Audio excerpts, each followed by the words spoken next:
మొన్న ఒక వ్యక్తి వచ్చి దశమ భాగం ఇస్తారు. ఏమిస్తారు? ఎవరు?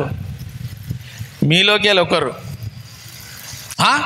నేనన్నా నువ్వెప్పుడు పని చేస్తున్నావు? లేదు, నేను పని చేయలే, ఇది నా పాకెట్ మనీ.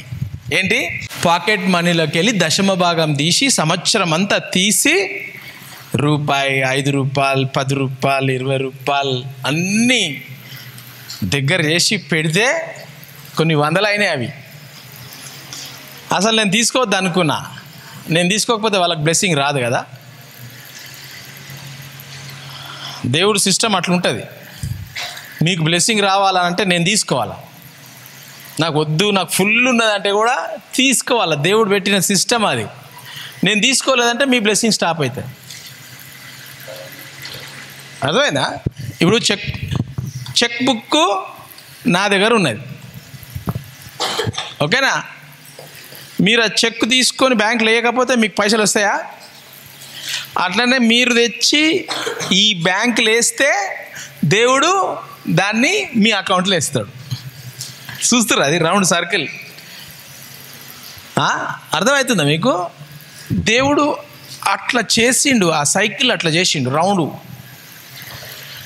కాబట్టి నాకు ఇక తీసుకొని బ్లెస్ చేసిన దేవుడు వాళ్ళ జీవితాలను కంప్లీట్గా సూపర్ న్యాచురల్గా మారిపోతారు. ఇప్పుడు ఏమైతుంది తెలుసా? నాలో ఉన్న ఇప్పుడు ఈ బ్యాంకులో ఉన్నవి ఏమైతే ఉన్నాయో, ఎవరైతే ఏ రూపం కానీ, కేక్ రూపంలో కానీ, షర్ట్ రూపం, చందన ఏది షర్ట్ ఇచ్చింది నాకు గిఫ్ట్, బర్త్డే గిఫ్ట్. ఇప్పుడు కాదు. ఇక మీరు ఇవన్నీ తీసుకురాకండి, ఇక నేను తీసుకోను. మీకు చెప్తున్నా, వెళ్ళిపోతుందని చెప్తున్నాను. మీరు మళ్ళీ మీరు తీస్తారేమో, అమ్మో నాయన. మనం బ్లెస్సింగ్స్ అండ్ కర్స్ దాంట్లో ఉన్నాం కదా. మీ మమ్మీ డాడీకి చెప్పుర్రి కావాలంటే ఈ స్టోరీలు. మమ్మీ డాడీకి చెప్పి, ఇది బిషప్ గారి దగ్గర మంచి ఆశీర్వాదం ఉంది, మన దశమ భాగము మీ ఆత్మీయ తండ్రి చర్చికి ఇవ్వండి. ఆఫరింగ్స్ 2 ఉన్నాయి, 2 విషయాలు. దశమభాగం ఒకటి, కృతజ్ఞత అర్పణలు ఒకటి, ఇంకొకటి సీడ్ ఆఫరింగ్, ఇంకొకటి 3. సీడ్ ఆఫరింగ్ అంటే, సీడ్ అంటే చెట్టు లేదు, విత్తనమే ఉంది. ఒకటి దశమ భాగము. బ్లెస్సింగ్ కోసం చెప్తున్నాను నేను. బ్లెస్సింగ్ రావాలి అని అంటే దేవుడికి మన దశమ భాగం ఇవ్వాలా. నీకు ఇష్టం ఉందా, ఇష్టం లేదా, ఏమన్నా కానీ దశమ భాగం కంపల్సరీ ఇవ్వాలా. నాకు మంత్లీ ఎక్స్పెండిచర్ నాకు ఎంత అయితే అవుతుందో దాంట్లో నాకు నా పర్సనల్ అకౌంట్లో వచ్చిన దాంట్లో నేను ఆల్మోస్ట్ 70% ఇచ్చేస్తా. ఎవరికి తెలియదు అది. అంటే అది నా ఇష్టం. ఎందుకు పైసలు బ్యాంకులో పెట్టుకొని ఏం చేస్తా? విత్తనం వేస్తే మంచి చెట్లు పండ్లు వస్తాయి కదా. సో నేను విత్తనాలు వేసేస్తూ ఉంటా. దేవుడు నాకు ఎట్లా ఇవ్వాలో అట్లా ఇస్తాడు. అందుకే ఇస్తుండు కాబట్టి ఏం చేస్తున్నా, నా కోసం పెట్టుకుంటున్నానా? దేవుడు బ్లెస్సింగ్ ఎందుకు ఇస్తాడు? అసలు బ్లెస్సింగ్ అనేది ఎక్కడ స్టార్ట్ అయింది? ఎప్పుడన్నా కానీ బైబిల్లో ఒక వర్డ్ వచ్చింది అని అంటే అది ఫస్ట్ ఎక్కడ వచ్చింది చూడాలా. అబ్రహాంకి ఆదాం నుంచి వచ్చింది. ఆదాం తర్వాత అందరూ ఫెయిల్ చేసేసారు దేవుణ్ణి. ఫెయిల్ అయిపోయారు. ఎక్కడ పాస్ అయినరు? అబ్రహాం ఒకటే పాస్ అయ్యిండు. అక్కడ నుంచి దేవుడు ఏం చేసిందంటే, నిన్ను బ్లెస్ చేస్తా. ఎందుకు? మొత్తం కూడ్చుకొని గుంతలు దొవ్వి దాచిపెట్టనిక లంక బిందెలు. దేవుని సూత్రం అంటే ప్రిన్సిపల్, నియమం. బ్లెస్సింగ్ అయితే నీకోసం పెట్టుకొని కాదు అది. నువ్వు blessing so that you are a blessing to others, blessed to be a blessing to others. అర్థమైందా? సో దేవుడు ఆశీర్వదించినప్పుడు ఇతరులకు ఆశీర్వాదంగా ఉండాలి అని దేవుని కోరిక. అబ్రహాంకి ఏమన్నాడు? నిన్ను I will bless you so that you can be a blessing. ఉన్నదంతా ఇచ్చే అంటలేను, అదే నేను ఇప్పుడు ఇస్తున్నా, మిమ్మల్ని ఉన్నదంతా ఇచ్చే అంటలేను. 3 రకాలైన అర్పణలు. ఒకటి కంపల్సరీ దశమ భాగము, అంటే 1000 రూపాయలు వస్తే దేవునికి ఏమి ఇవ్వాలా? 100 రూపీస్. నీకు ఇష్టం ఉందా ఇష్టం లేదా, కంపల్సరీ ఆ 100 రూపీస్ దేవునికి చెందింది.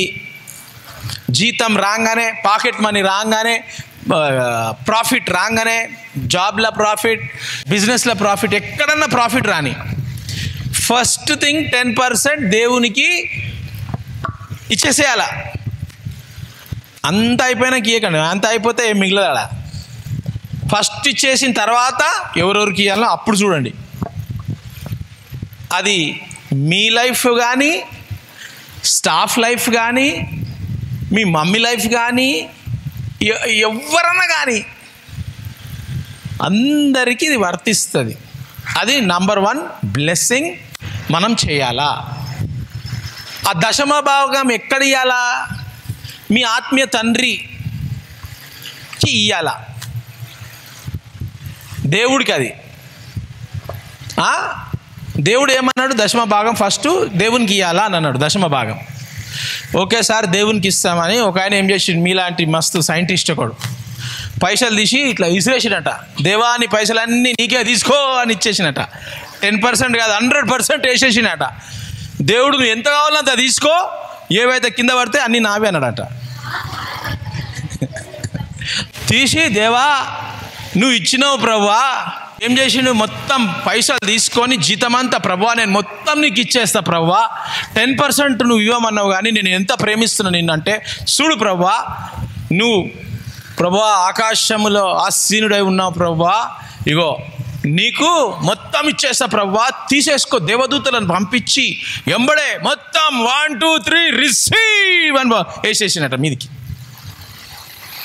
థ్యాంక్ యూ ప్రభువా, ఎంత తీసుకున్నావు అంత తీసుకున్నావు, చాలా సంతోషం ప్రభువా. దీనుని నేను దేనికి పనికిరాని పురుగును మట్టిలోకి వెళ్ళి ఏరుకుంటా ప్రభువా అని అన్నీ ఏరుకున్నాడట. కింద పడ్డాయి అన్నీ మీదికి పోయినాయి, కింద పడ్డాయి అన్నీ ఏరుకున్నాడట.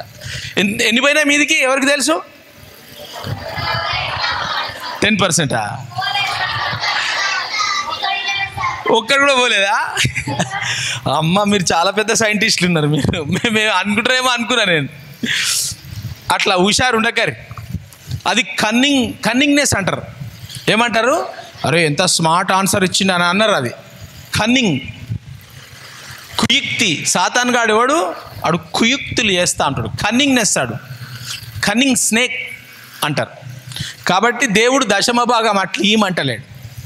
దశమ భాగం తెచ్చి నువ్వు ఎక్కడైతే తింటున్నావో, ఎక్కడ తింటున్నావు ఇప్పుడు, ఎక్కడైతే ఆత్మీయంగా తింటున్నావో, యూట్యూబ్లో నన్ను చూసి తింటావో, ఇంటికి పోయినప్పుడు నీ ఆత్మీయ తండ్రికి, నువ్వు దుబాయ్ పో, లండన్ పో, ఎక్కడన్నా పో, నీ ఆత్మీయ తండ్రికి ఏం చేయాలి నువ్వు? ఇప్పుడు పెద్దోళ్ళు అందరూ అమెరికా వెళ్ళిపోతారు, మమ్మీ డాడీ రిటైర్ అయిపోతారు.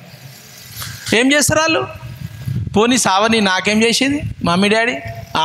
పుట్టించిర్రు నన్ను, పుట్టిన నేను ఎవడు పుట్టమన్నాడు? నేను చెప్పిన, నేను అంటున్నానా పుట్టాల మమ్మీ నన్ను పుట్టి అని చెప్పినానా? వాళ్ళు పుట్టించిర్రు, పుట్టినాం, మేము వెళ్ళిపోయినాం అమెరికా. అట్లుంటుందా? బాధ్యత ఏంది? బ్లెస్సింగ్ లాంగ్ లైఫ్ ఎక్కడికి వెళ్ళి వస్తుంది? తో వాళ్ళు అమెరికా పోయి ఏం చేస్తారు? పెళ్ళి అయిపోతుంది, పిల్లలు ఉంటారు, ఏం చేస్తారు? మమ్మీకి డాడీకి మంత్లీ పైసలు పంపిస్తారు. పంపిస్తారా లేదా? ఇప్పుడు సన్నీ ఉన్నాడు, సన్నీ ఏం చేస్తాడు? వాళ్ళ మమ్మీకి పైసలు పంపిస్తూ ఉంటాడు.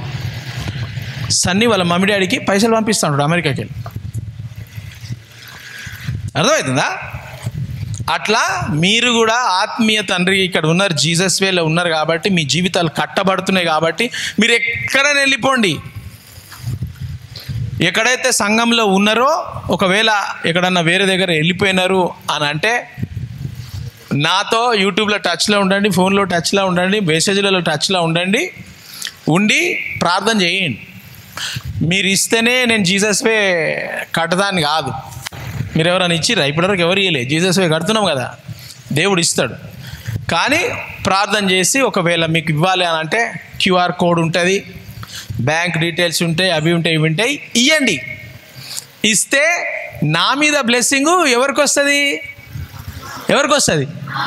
మీ మీదకి వస్తుంది. అబ్రహాం బ్లెస్సింగ్ ఎవరికి వచ్చింది? ఇస్సాకు. ఇస్సాకు నుంచి బ్లెస్సింగ్ ఎవరికి వచ్చింది? యాకోబు నుంచి బ్లెస్సింగ్ ఎవరికి వచ్చింది? యోసేపుకి వచ్చిందా? 12 మందికి వచ్చింది. యాకోబు పిల్లలకి అందరికి వచ్చింది.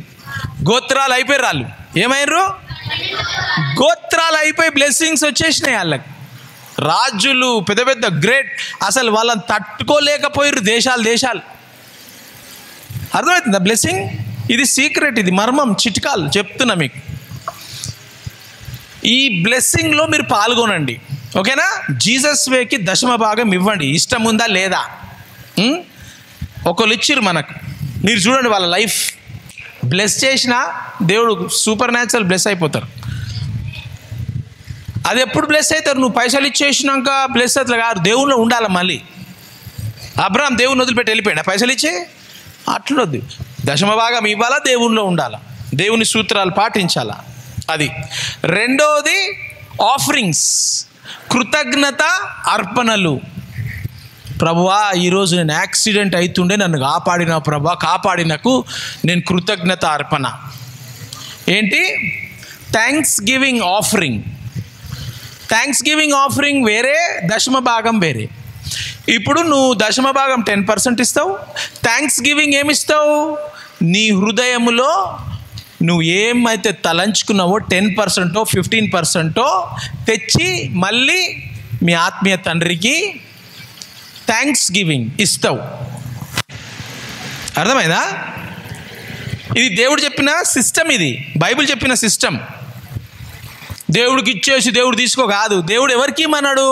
ఆత్మీయ తండ్రికి ఇవ్వమన్నాడు. మీ ఆత్మీయ తండ్రికి ఇవ్వండి అని అన్నాడు, ఓకేనా? నేను ఇవ్వాలా 10% ఇవ్వాలా, ఆత్మీయ తండ్రికి కూడా ఇవ్వాలా 10%. సో నేను నా లెక్క చూస్తే అసలు షాక్ అయిపోతారు అందరు. ఎవరు చూపెట్టాను నేను ఎంత ఇస్తున్నా, ఏం చేస్తున్నాను.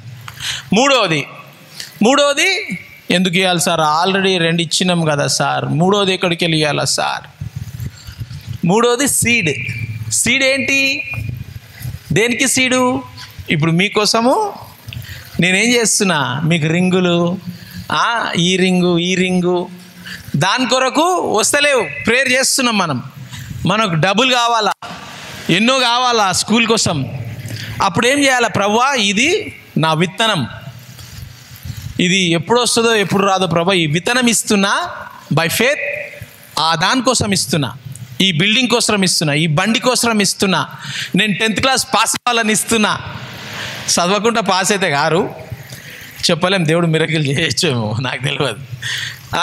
ప్రభువా, నా హెల్త్ హీలింగ్ కావాలని ఇస్తున్నా. ప్రభువా, నాకు ఎవడు అడ్డమైన లవ్ లెటర్లు ఇవ్వొద్దని ఇస్తున్నా. ప్రభువా, నాకు శోధన రావద్దని ఇస్తున్నా. సీడ్ అన్నమాట.